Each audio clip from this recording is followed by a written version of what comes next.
안녕하세요. 저는 항공우주협회에서 근무하고 있는 강원석 전략기획실장으로 합니다. 제 말 잘 들리면 한번 들어주시겠어요? 잘 들려요. 네. 잘 들리시나요? 다 잘 들려요.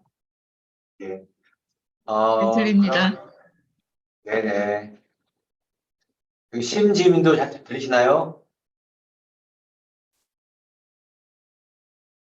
심지은님, 잘 들리세요? 목소리 낼 수 없는 환경일 수도 있어요. 네. 네, 제가 발표가 좀 길어서 발표를 앉아서 하겠습니다. 네.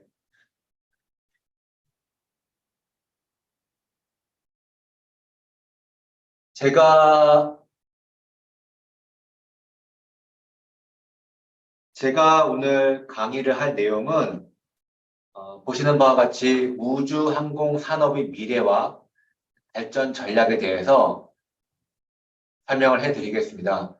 오늘 들으시는 분들이 일반인들이 좀 많이 있어서 저희가 수준을 일반인들 알기 쉽게 최대한 설명을 했으니까 일단 설명을 들으시고요. 강의 들으신 후에 좀 급하게 질문이 있으시면 바로 해도 관계없고요. 그리고 질문은 7시 한 50분 정도에 받도록 하겠습니다. 지난 달 5월 25일 날 여러분들 잘 아시는 바와 같이 누리호 3차 발사가 성공을 했습니다. 영상을 준비할까 하다가 뉴스에 많이 나와서 영상은 또 뺐고요. 이번 발사로 이제 우리나라가 대한민국이 이제 우주 G7 국가로 진입했다고 볼 수 있고요. 우리 땅에서 우리 발사체로 우리 위성을 우리 기술로 쏘아올렸다는 데서 큰 의미를 갖고 있다고 보면 되겠습니다. 먼저 제가 있는 저희 항공우주협회에 대해서 간략히 좀 소개할게요.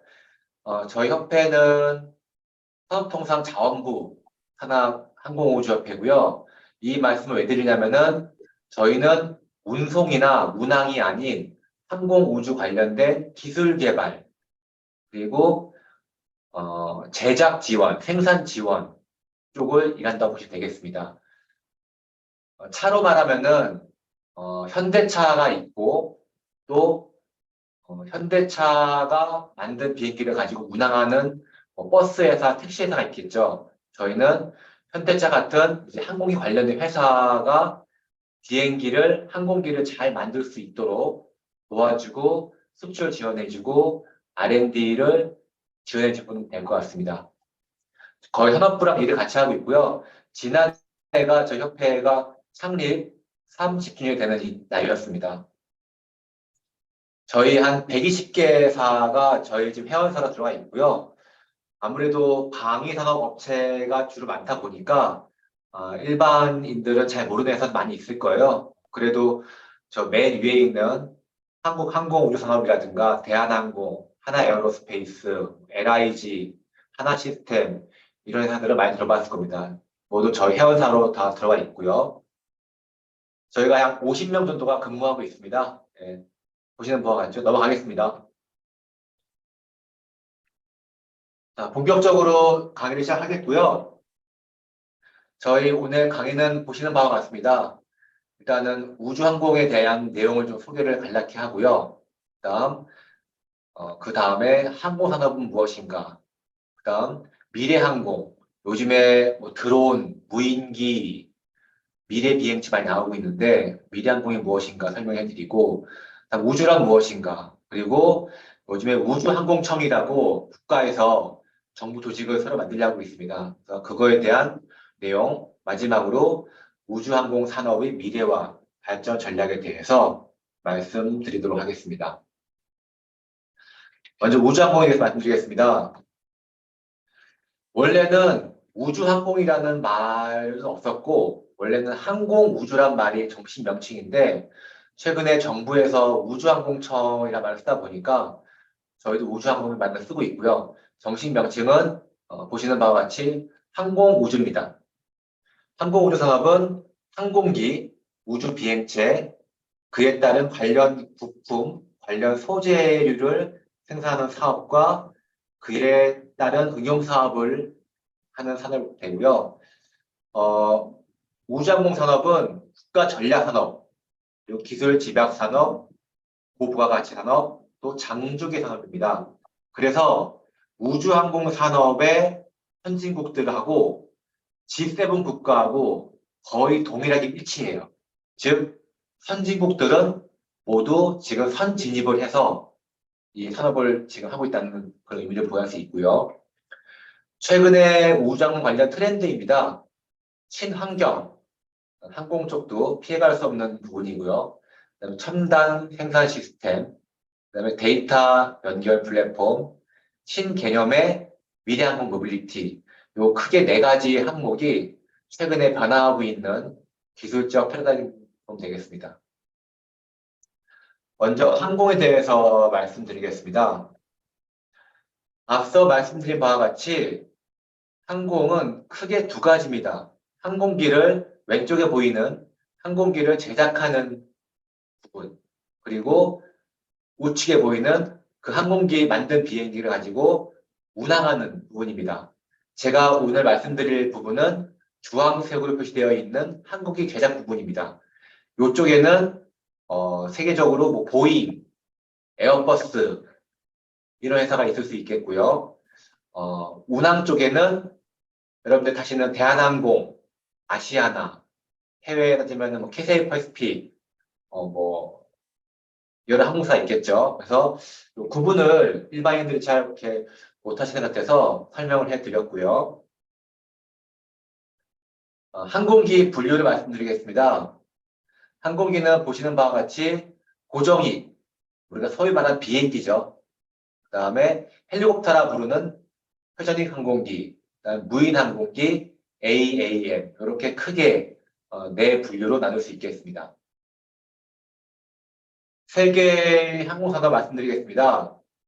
코로나 이전까지만 하더라도 세계적으로 약 7천억 불 정도의 세계 시장이 규모가 있었습니다.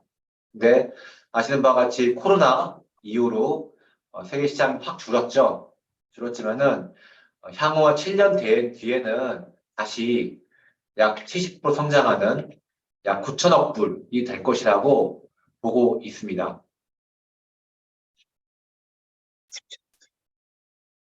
국내 항공산업 말씀드리겠습니다. 국내 항공산업은 아직 그렇게 많이 크지는 않습니다. 약 60억 불 정도의 생산량을 보이고 있고요. 60억 불 정도면은 우리나라 좀 큰 대기업의 일반 계열사 정도의 규모라 보시면 될 것 같습니다. 하지만 앞으로 최근 한 10년 동안 약 3배 정도 성장을 했고요.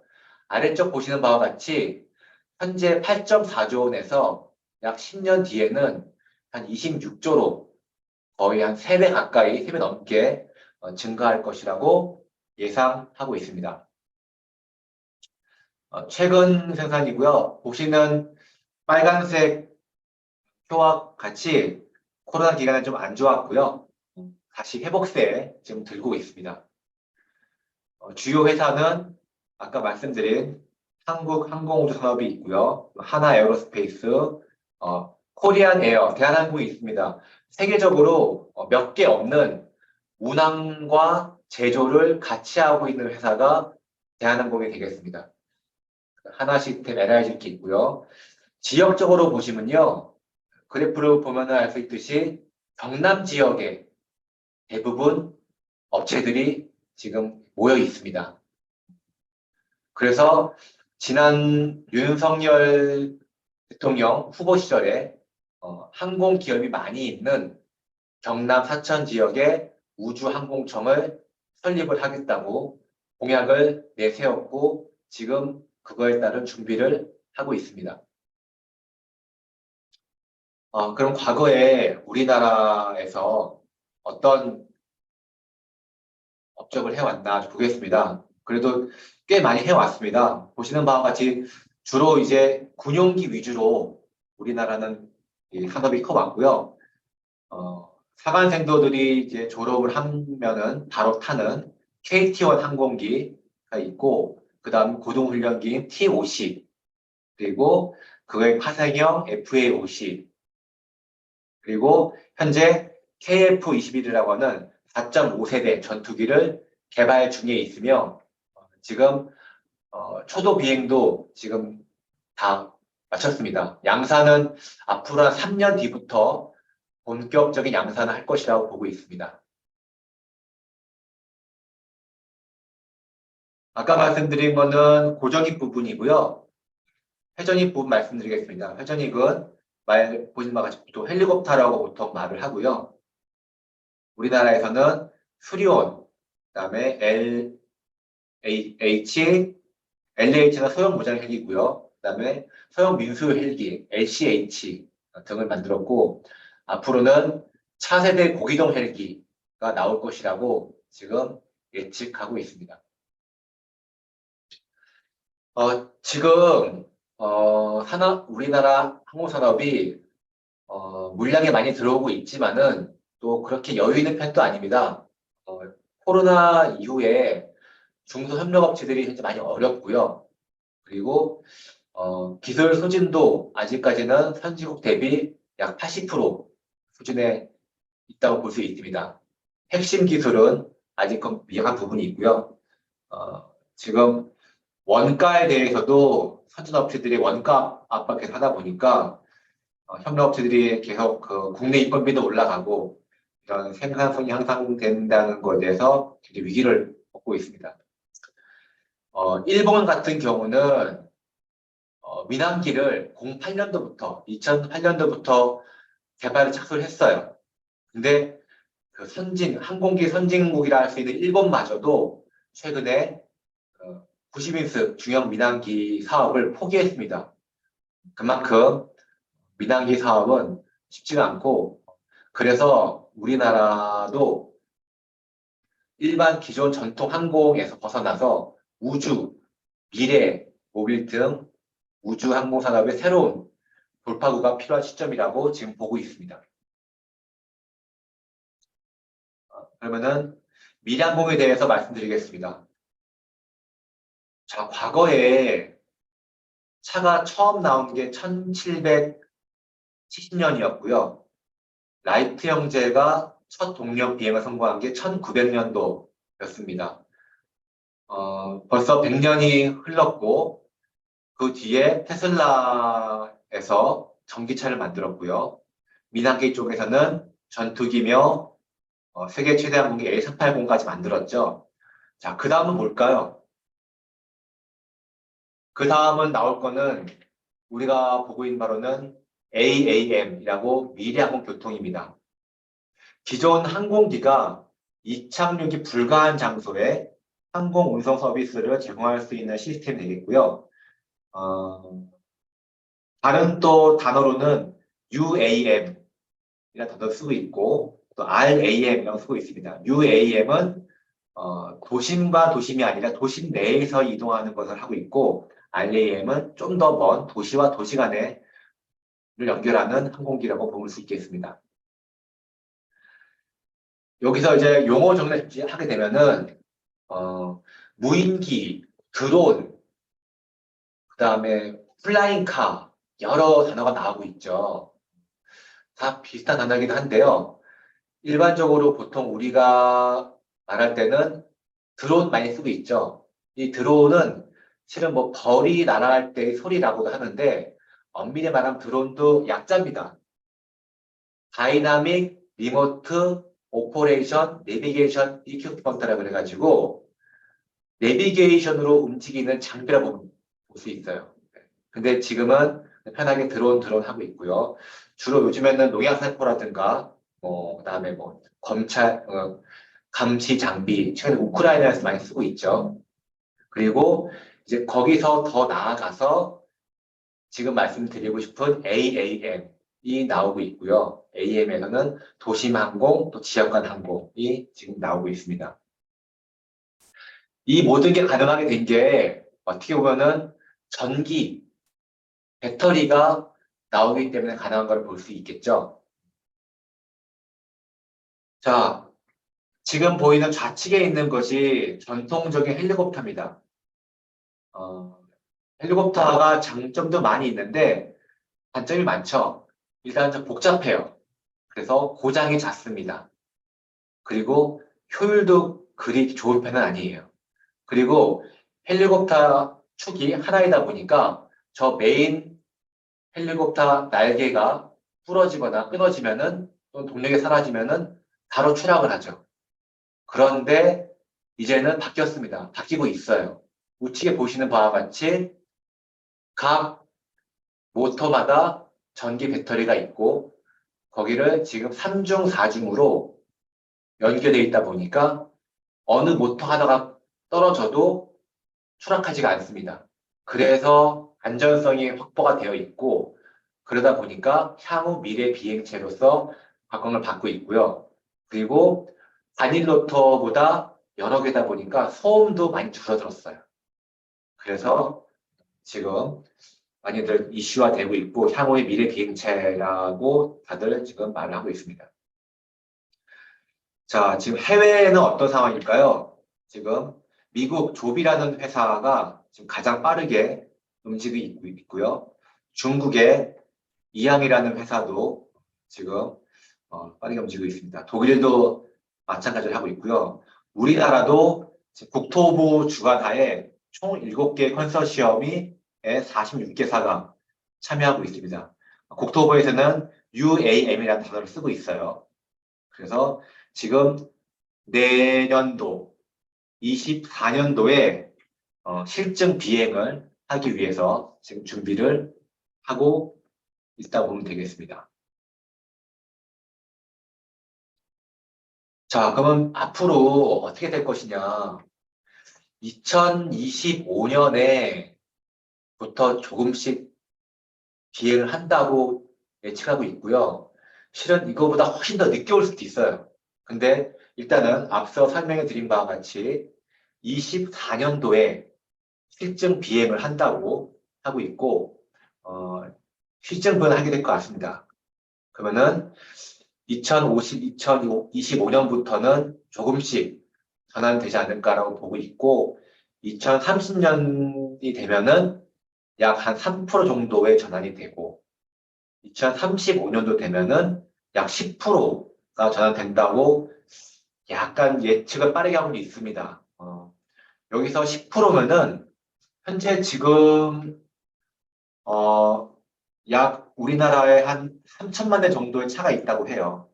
거기서 15% 정도를 전환된다면은 약 400만 대의 미래 비행차가 하늘로 떠다닐 수 있을 거라고 보고 있습니다. 근데 여기서 볼 때는 이제 기술적인 문제보다는 우리나라가 이제 아시다시피 북한과의 지금 아직 휴전 상태잖아요. 그러다 보니 공영 문제, 보안 문제, 또 아직까지 풀리지 않은 인증 문제, 안전 문제 등이 많이 걸려 있습니다. 실은 그런 거에 대한 지금 문제가 아직 많이 남아있기 때문에 아직 이렇게 될 수 있을지는 아직 여러 학자들 가운데서도 의견이 분분하고 있습니다. 하지만 어쨌든 간에 전환하는 시기는 곧 온다. 그 시기가 5년 뒤가 될지 10년 뒤가 될지는 모르겠으나 그런 거고 우측에 보이는 것이 약간의 이제 상상도입니다. 이제 큰 건물 위에 보이는 저런 eVTOL 비행체들이 뜨고 내릴 수 있고 이게 되려면은 현재 택시 쓰고 있는 가격의 한 3배 정도까지만 비용이 나온다면은 상용화되는 데는 큰 문제가 없을 거라고 보고 있어요. 만약에 지금 여러분들이 인천공항인데 여의도까지 빨리 가야 돼요. 근데 시간이 없어요. 근데 택시비가 예를 들어서 5만 원이 든다고 쳐요. 근데 15만 원이 드는데 더 마음이 급해 빨리 가야 돼. 그러면은 마음 급하거나 중요한 일이 있으면은 15만 원을 지불하고 여의도나 잠실로 갈 수 있을 것입니다. 그게 될 것 같아요. 물론 거기에는 아까 말씀드린 안전, 공역, 그런 여러 가지 문제들을 풀어야 되겠죠. 자, 그러면 우주 산업은 어떠한가 말씀드리고 있습니다.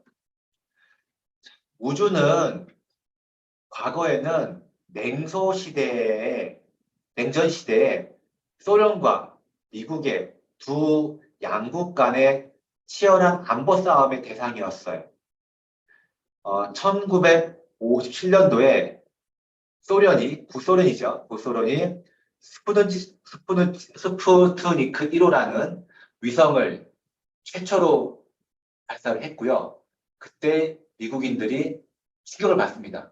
그때부터 우주 경쟁이 시작이 됐고요. 그래서 국가 주도로 구소련이 우주 개발을 시작을 했고, 약간 늦게 미국이 그거를 초월하기 위해서 막대한 국가 예산을 투입하기 시작했습니다. 그래서 1958년도에 나사를 정부 주도로 개발을 했고요.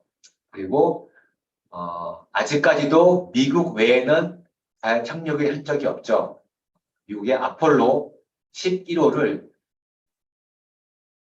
69년도에 발천역에 성공을 하게 됐습니다. 그래서 이때까지만 하더라도 우주는 미소 냉전 기간에 체제 우위를 선전하는 공간이었고 안보의 대상이었어요. 그런데 요즘에 조금씩 바뀌고 있죠. 이제는 올드 스페이스, 안보를 중심으로 하는 올드 스페이스에서 이제는 조금 민간 주도의 뉴 스페이스로 바뀌고 있습니다.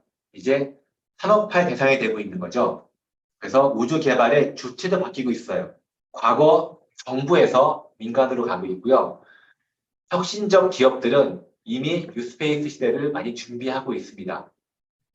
여기 좌측에 보이는 바와 같이 올드 스페이스는 국가가 주도했다면 뉴스페이스는 민간이 주도하게 되고 있고요. 목표도 국가 위상과 안보였다면 앞으로는 돈벌이의 목적이 되고 있고요.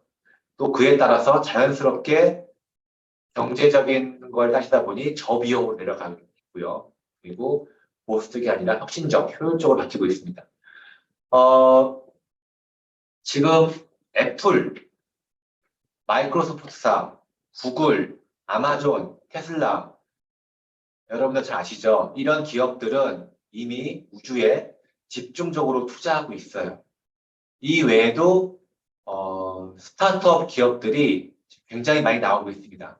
하지만 앞서 말씀드린 바와 같이 우주는 장기 산업이다 보니 그런 스타트업들이 모두 성공하지 않을 거예요. 아니요, 거의 대부분이 실패할 겁니다. 왜냐, 초기 자본이 많이 들어가기 때문에. 그래서 애플이나 마이크로소프트, 구글 이런 큰 회사들이 이런 성공할 거를 보고 있어요. 자, 우주 산업은 크게 업스트림과 다운스트림으로 나눌 수 있습니다. 업스트림은 말 그대로 밑에서 위로 올라가는 거예요. 그러니까 뭐가 있을까요? 발사체가 있겠죠. 위성체가 있겠죠. 지상에서 뭔가를 써 올리는 거예요. 최근에 우리나라에서 써 올린 누리호도 업스트림입니다. 그리고 다운스트림이 있어요. 다운스트림은 여러분들이 집에서 위성 통신을 들으시죠. 그리고 GPS 쓰고 있고 내비게이션 쓰고 있습니다. 그런 것들은 다운스트림이에요. 그래서 지금 위성 산업을 이렇게 나눌 수가 있고 나중에 말씀드리겠지만은 돈벌이가 되고 더 큰 산업은 업스트림보다 다운스트림이라는 거를 말씀드릴 수 있겠습니다.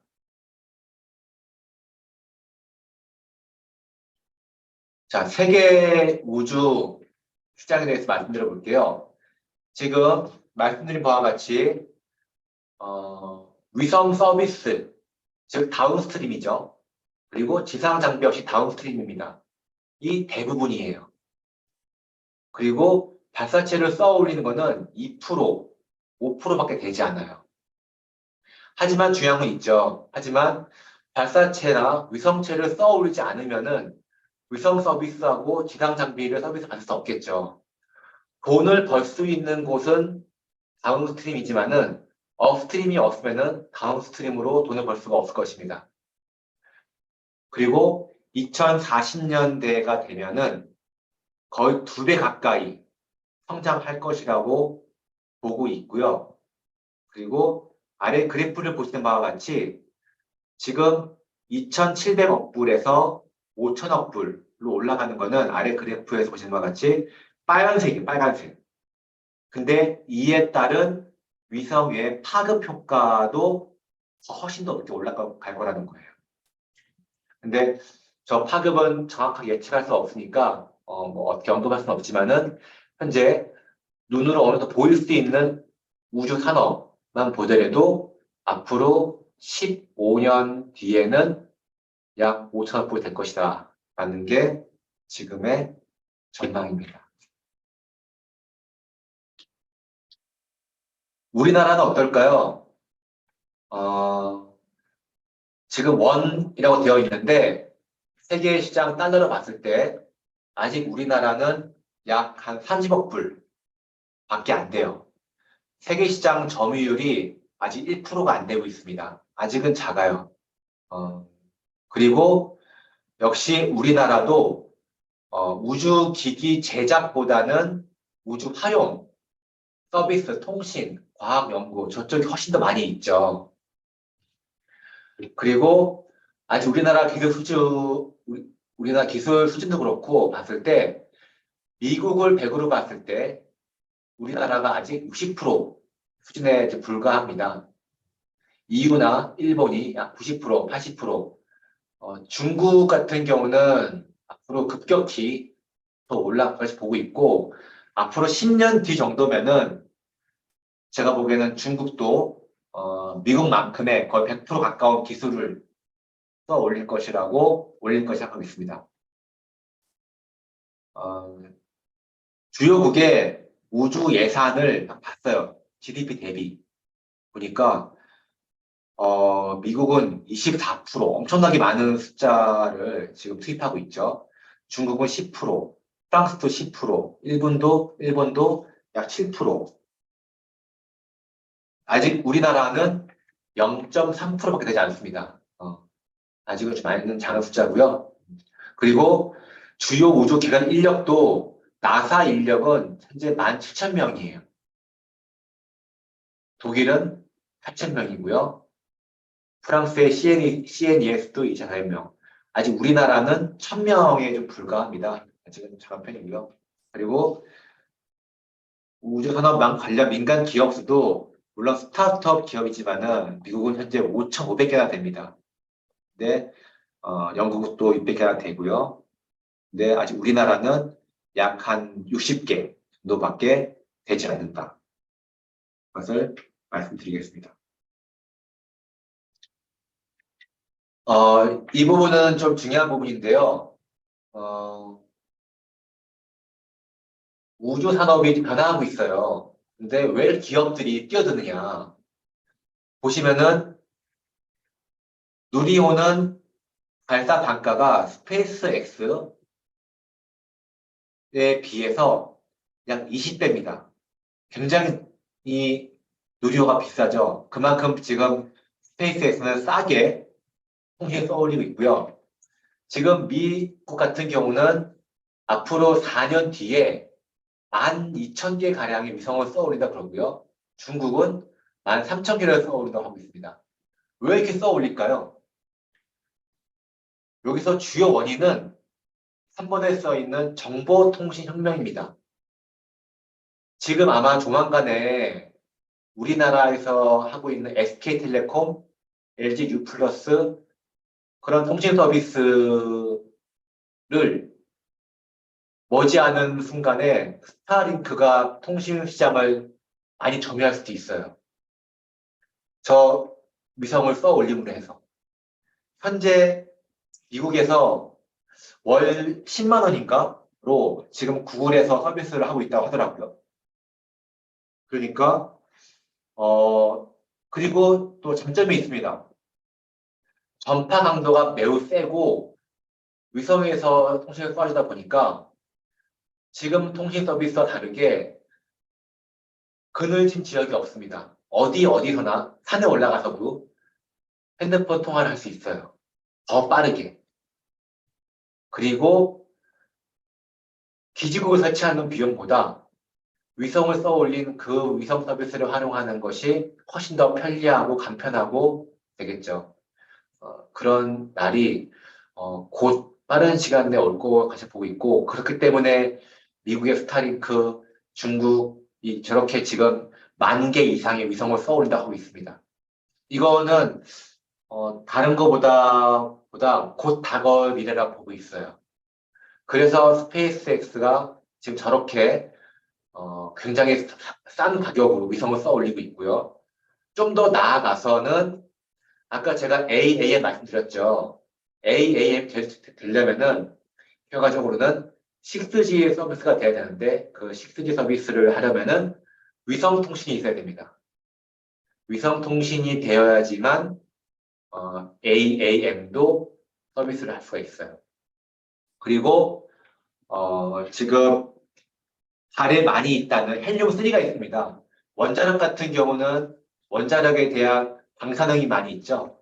근데 헬륨3는 방사능이 없다고 하죠. 그래서 핵 융합이라 그러는데, 그래서 친환경 에너지라고 보고 있고, 또 우주에서 에너지를 받아서 지상으로 전파로 고출력으로 쏴주는 서비스도 지금 준비하고 있어요.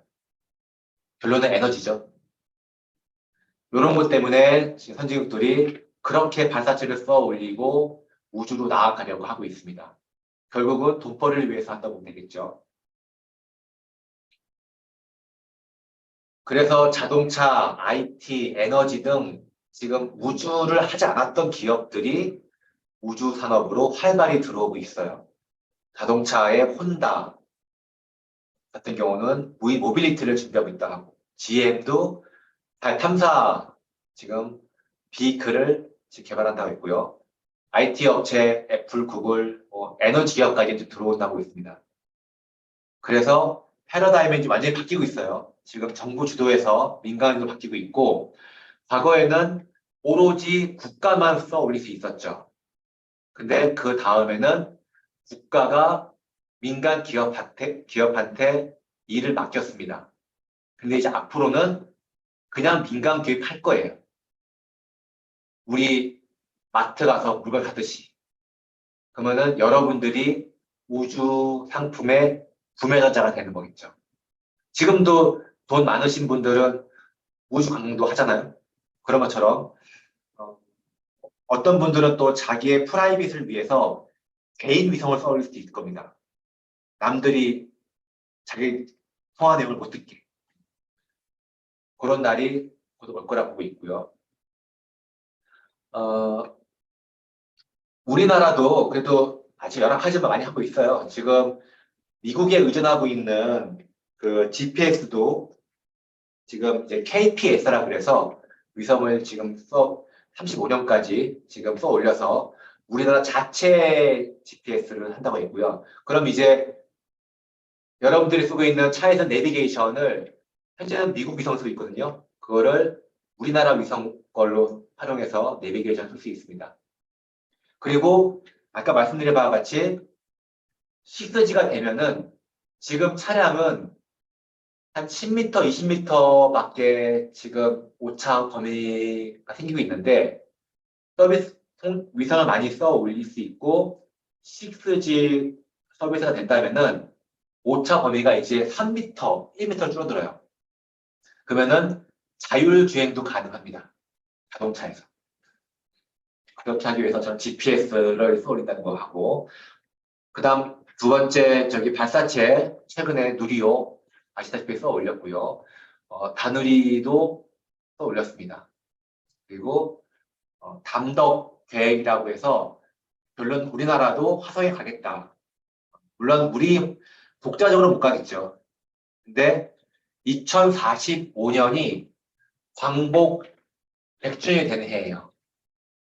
그래서 우리나라 광복 100주년에 우리나라가 화성으로 가겠다는 그런 정부의 야심찬 계획이 있습니다. 그리고 세계 시장도 약 10%를 점유하겠다는 지금 하고 있고요. 목표는 지금 되게 높은데, 근데 현실은 아직 우리나라 예산이 그렇게 많이 주고 있지 않아요. 지금 미국, 중국, 일본에 비해서 우주개발 예산이 굉장히 작은 편이고, 아직까지는 기술 격차도 선진국 대비해서 약 18년 정도 차이가 난다고 보고 있고요. 그리고 아직 우리나라에 있는 그 350개 되는 대부분의 기업들이 10억 미만의 아직은 좀 작은 중소기업입니다. 그래서 이런 중소기업을 육성하기 위한 좀 육성이 필요하고, 물론 저 350개 기업들이 다 잘 된다 보장은 없어요. 저기서 시장 논리에 의해서 또 도태가 되겠죠. 과거에 자동차도 그렇고 모든 산업이 그렇습니다. 모든 산업에서 다 경쟁에 의해서 소수의 강한 자만이 또 변화하는 자만이 살아남겠죠. 여하튼 아직까지는 우리나라는 민간 산업은 생태가 미성숙돼 있다. 그래서 우리나라가 우주항공청을 이제 설립을 하려 하고 있습니다. 좀 계절 깨졌는데, 지난해 윤 대통령 후보 시절에 공약을 했었고요. 그리고 지난해 11월에 우주경제 로드맵을 발표했어요. 그래서 지금 우주항공청 설립 추진단이 출범되어 있고요. 그리고 현재 우주항공청 설치 및 운영에 관한 법률이 지금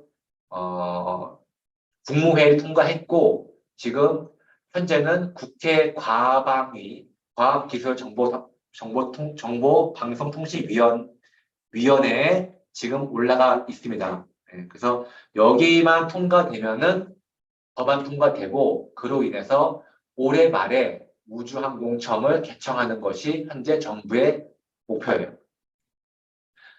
자, 우주항공청은 과기부 산하입니다.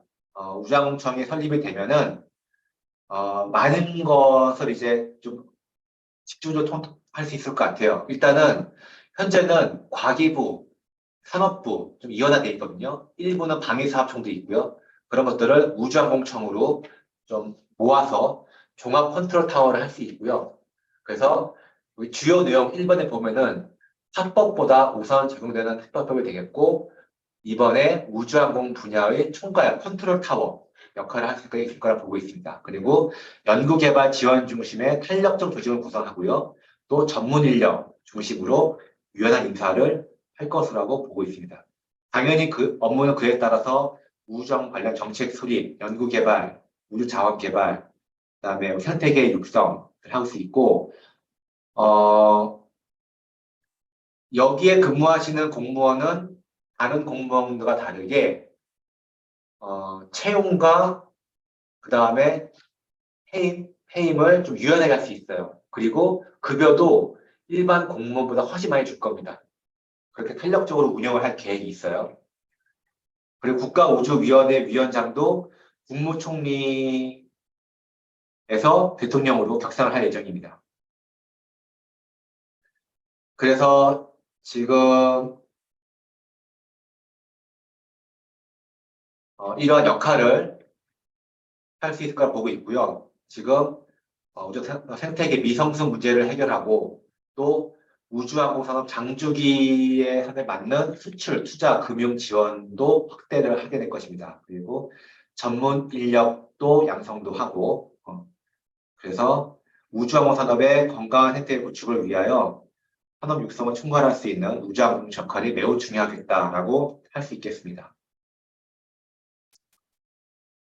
여러 가지 기대 효과가 나올 수 있습니다. 일단 말씀드린 바와 같이 컨트롤 타워 기능을 할 수 있고요. 각 부처가 하던 방식을 체계화할 수도 있고, 또 행정적으로 유연한 인력 운영을 할 수 있고요. 그다음에 항공산업을 고도화를 좀 할 수 있고, 우주산업 육성도 할 수 있고, 이런 면을 좀 보고 있습니다. 자, 이렇게 되었을 때 우주항공산업이 앞으로 어떻게 발전하겠느냐 말씀드리겠습니다. 일단은 전통적으로 하고 있는 저희 항공산업, 현재는 지금 코로나19 위기가 이제 끝나가고 있죠. 끝나고 있는데, 현재 GVC라고 그럽니다. 그 글로벌 밸류체인이라고 그러는데, 코비드 위기 이후에 항공 제조 업체들이 지금 공급망을 집행하고 있어요. 그래서 그에 따라서 우리나라가 지금 가격도 그래도 그나마 괜찮고 또 품질도 잘 만들고 또 납기도 잘 맞춘다는 평가를 받고 있어서 세계 신용평가사 PwC에서 말하기를 한국을 코로나 이후에 세계 네 번째 항공우주 생산 거점 국가라고 평가를 하고 있습니다. 이게 우리나라의 항공 분야의 기회라고 할 수 있고요. 물론 선진국들이 100년 전부터 시장을 선점해 왔고 표준 인증 공급망 등으로 카르텔을 형성해 왔지만은 우리나라도 분명 기회는 있다. 그러기 위해서 지금 저희가 지금 약간 단순 조립, 단순 가공에 지금 국한되어 있는데 그거를 민항기 엔진이라든가 항공전자, 인테리어 등 고부가가치 분야로 진출을 해야 해서 더욱더 산업 발전시키자는 좀 그런 전략을 세울 수가 있고요. 민항기, 엔진 등 국조공동 개발 사업에도 참여를 해서 이제 단순 하청업체가 하청을 받는 나라가 아닌 같이 설계부터 참여하는 RSP, 리스크 쉐어링 파트너라고 하죠. 그 사업에 참여해서 개발부터 같이 참여하는, 그래서 선진국과 어깨를 나란히 해서 같이 개발하고 같이 수익을 나누어 갖는 형식으로 참여를 하도록 돼야 되겠습니다. 자, 아까 말씀드린 미래항공 산업 말씀드릴게요. 글로벌 시장 선점을 위해서 AAV죠. AAM은 미래 항공 교통을 체계를 말하는 거고, AAV는 비클, 미래 비행체를 말합니다. 그래서 비행체의 핵심 기술을 하고 그와 병행하여 국제협력 강화해야 된다. 그래서 핵심 부품 국산화 및 군수 연계 개발 체계를 지원하고 생태계를 기존의 전통 항공 산업에서 생태계를 재구성해야 한다는 그런 전략이 필요하고요. 그리고 AAV에 맞는 친환경 전기 수송 비행체를 개발하고 지원해야 된다. 그에 따른 시험 실증 기반을 구축해야 한다는 내용이고요. 자, 3번이 좀 중요합니다. 아까 말씀드렸죠. 원래 항공기는 대표적인 가품종 소량이에요. 지금 우리나라 대한항공, 아시아나, 그 다음에 각종 경항공기 다 합해봤자 약 민항기가 우리나라에 한 500대가 안 될 겁니다. 근데 지금 우리나라의 자동차는 약 3천만 대 넘게 있죠? 근데 아까 말씀드렸듯이 자동차에 있는 수요가 10%, 작게는 5%만 넘어간다고 해도 앞으로 미래 비행체는 100만 대는 나올 거라 보고 있어요. 물론 언제가 될지는 아직 아무도 모릅니다. 하지만은 그렇다는 미래는 오기는 분명히 올 겁니다.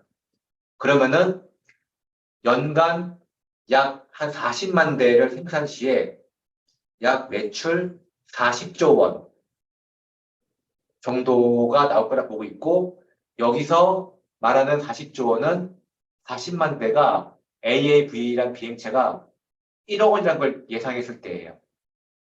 1억 원이라는 돈 큰 금액이 아니에요. 돈 많으신 분은 지금 페라리, 포르쉐 그런 차들보다 더 싼 가격입니다. 근데 아마도 미래 비행차는 1억 원보다 비쌀 거예요. 근데 1억 원이라 잡았을 때 40조 원이니까 2억 원만 치더라도 거의 100조 원이 되는 거죠. 네. 100조 원 시장이 열릴 거라고 저희는 좀 보고는 있습니다. 여기서 참고로 이 말은 여러 가지 자료도 봤지만은 최근에 현대차 부회장 정의선 부회장이 언급한 말도 있어요. 뭐라 그랬냐면은 향후 미래의 시장은 자동차 시장은 지금 있는 자동차 한 50% 그리고 미래 비행체가 약 30%를 점유할 것이다. 라고 말한 거고, 저는 거기서 더 작게 봐서 10% 말씀드린 거예요. 자, 우주산업 말씀드리겠습니다. 우주산업은 아직까지는 국제연구소 중심의 기술개발이었고, 그거를 이제 민간 기업이 할 수 있도록, 미국처럼, 스페이스X처럼 민간 기발할 수 있도록 그런 인력, 기술 이전 등을 조기에 이전하는 걸 추진해야 되고요. 그에 따른 국제 협력도 준비를 해야 됩니다. 그리고 두 번째, 지금 우리나라에는 민간 발사장이 없어요. 최근에 써올린 누리호, 보응이 있죠. 보응, 항공우주연구원하고 과기부에 허락하에 쓸 수 있는, 어떻게 보면 정부 많이 쓸 수 있는 발사체입니다. 이렇게 해서는 아까 말한 진정한 뉴스페이스가 될 수 없겠죠. 그래서 민간 주도의 우주산업 생태계를 활성화하기 위해서 그에 따른 각종 제도, 금융, 인프라 마련 등이 필요하고 민간 발사장이 필요하다는 거. 이런 것들, 이런 전략이 있어야 되고 그게 앞으로 저희 기관이나 우주항공청이 해야 할 일이 되겠습니다. 그리고 위성 활용 서비스 분야를 확대하기 위해서 스타트업도 육성하고 그리고 우리나라의 다른 이종 기업들, 자동차, IT, 배터리 회사들도 들어올 수 있도록 유입 환경도 조성을 해야 되고요. 한국은 아직 우주 분야의 후발주자이지만은 그래도 세계적으로는 아직까지 상업화도 아주 초기 단계예요. 그렇기 때문에 충분히 우리나라도 진입할 수 있다. 아직 기술적으로나 많이 낮지만은 상업화에서는 아직 우리나라도 결코 늦은 게 아니다. 라는 걸 말씀드리고 수 있고요. 물론 그러기 위해서는 앞에 말씀드린 바와 같이 우주항공청도 설립을 해야 되고 지금 되게 작게 배정되어 있는 예산도 올려야 되고 할 일이 많겠죠.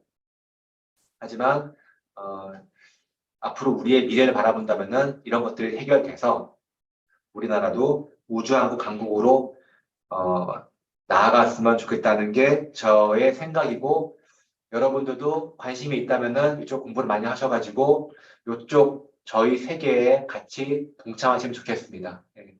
제가 시간은 나를 딱 맞췄네요. 했고요. 예. 혹시 궁금하거나 있으시면은 제가 조금 더 알고 있으니까 한번 질문 받겠습니다. 안녕하세요. 너무 강의 잘 들었습니다. 저는 개인적으로 굉장히 이쪽에 관심이 많은데 이 자체의 어떤 기기나 기계 뭐 이 하드웨어 쪽이 아니라 저는 바이오 전공인데요. 미국에서는 사실 10년 전부터 이 우주 항공기에 이 생물체 실어나르는 실험을 되게 많이 하고 있거든요. 그래서 저희 지금 많이 우주항공청까지 추진하시는데 이런 다른 학문이라든지 아까 이종 기업이라고 표현을 하셨지만 스틸 그 우주항공기 자체를 어떻게 기술적으로 진보하는 데만 조금 집중하시는 것 같아요. 아니 집중은 물론 해야 되지만 약간 다른 업계와 인더스트리와의 융합을 통해서 우리나라만의 어떤 독보적인 틈새 시장을 좀 노리시는 게 더 좋지 않을까요? 예, 좋은 말씀이고요. 실은 제가 여기다 다 다루지 못했는데 아, 실은 이 변화에서 보시면은 요게 이제 우주 발사체를 쌓아 올림으로써 위에 보시면은 무소음 청정 환경 등 활용, 우주 관광, 우주 호텔 써 있잖아요. 여기에 실은 바이오도 있었어요. 근데 제가 다 나열하기 못해서 못 썼지만은 저런 것들이 아까 말한 2차 파급입니다. 그게 여기서 보시면은 보이시죠? 이 빨간색으로 써 있는 이 박스 안에 있는 거 외의 2차 파급이 바로 그런 것들이에요. 거기에 우주 관광, 바이오, 또 뭐 아주 다양하게 많이 있겠죠. 예. 그런 것들은 저희 감안하고 있고요. 음, 실은 뭐 아직 우리가 발사체도 이제 또 올렸는데 언제 우주 바이오를 하겠냐 하겠지만은 지금 아니, 말씀하신 바와 같이 지금부터 예, 곧 그런 날이 오고 저희도 그쪽 고민하고 있습니다. 네. 언제까지나 항상 어디까지나 이 돈이 문제긴 한데. 네. 좋은 질문 감사합니다. 다른 질문 있으신가요?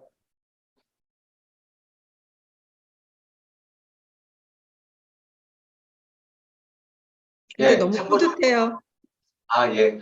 그리고 참고적으로 제가 여기 참 언급했는데 앞으로 이쪽 시간에 관심이 많이 있으시면요. 마침 이제 앞으로 한 3, 4개월 뒤에 오신 분도 있었을 거예요. 저희 항공우주협회가 개최를 하는데 여기 보시면은 저희가 올해 벌써 14회를 했네요. 2023년도 10월 17일부터 22일까지 보통 에어쇼라 그러죠. 서울 아, 에어쇼가 명칭이 이제 아데스 바뀌었어요. 이게 저 아데스가 뜻이 에어로스페이스 디펜스 익스비션입니다. 그래서 요때 서울공항에서 하는데 이 서울공항에서 오시면은 좀 더 현물을 볼 수 있고 좀 더 가까운 제품 볼 수 있겠죠. 관심 있으시면은 요때도 한번 오셔서 한번 보시는 것도 도움이 될 것 같습니다. 감사합니다. 예.